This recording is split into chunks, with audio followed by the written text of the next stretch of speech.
So it is July 28th today. So I went and mowed this field, or part of it, because we are in the big 80, so it took us about 12 hours to mow the whole thing. So my boss stepped in and did the last of it. But so, raking today.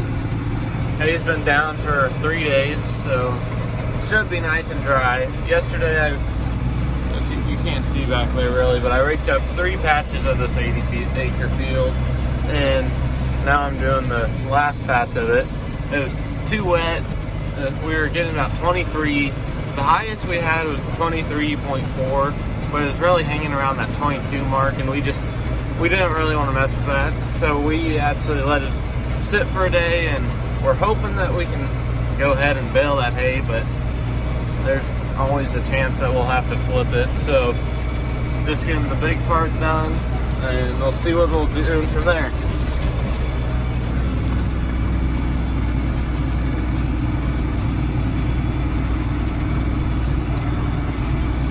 So right now we have most of it baled up, and so I'm in the 4450 with the hay rack, picking up bales. My coworkers in the Peterbilt semi, it's the step deck, and then there's our Puma, what we do small squares with, and we have an 8400 out there. Barely see it with the big square baler. And this is our 80-acre field, and there's our hay shed. We do a nice mix of alfalfa and what's it called, orchard grass, but the alfalfa outweighs the orchard grass. This is they're cutting and just getting after it. Here we are a few hours later. This is actually our first load of big square bales. It's kind of chill because I'm the only one up here at the hay shed. You barely see it down there, but that dust cloth is our big square baler. It's still hammering away at the field still. You can barely see our semi and skid steer down there. My boss and coworker doing that, and I'm just up here chilling, waiting for them to get back and unload me. I guess I can show a little bit of the hay shed.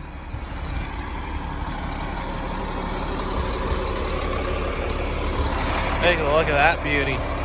Doesn't it just sound amazing too? Here's a basically neighbor field. We don't farm that. We don't farm anything north of here. What is actual row crops? We have at the home farm, we have some silage corn, and we have about 25 acres of hay ground. That's our nicest and richest hay crop we have. Then all of our row crop is just south of here.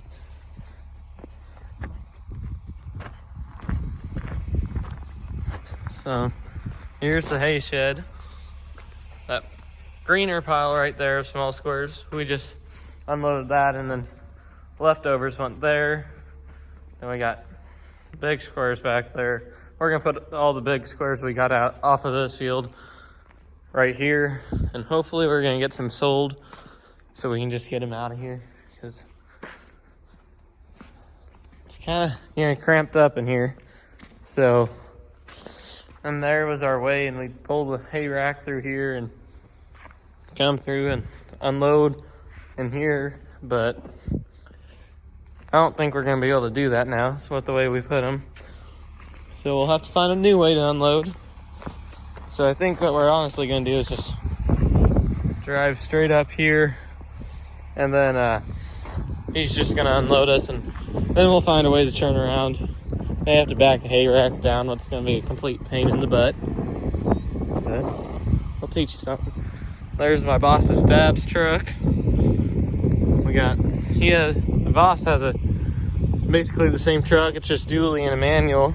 It's 1 or 2 years older than that one. Still a nice truck. Definitely beats this other truck. Yeah, nothing much happening today besides baling and picking stuff up. If you look there, we have alfalfa sprouting again. So our fourth cutting's already starting to grow, I guess you could call it.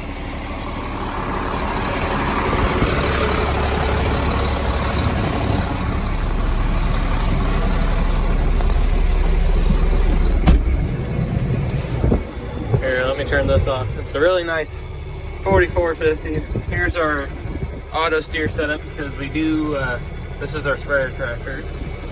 And we have a fast pull behind sprayer.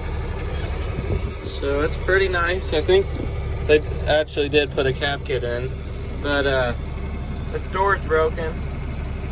So it's a real pain in the butt to get in, but we'll fix it. We have the parts too, we're busy. Well, I guess I'll sign it off there. Till next time.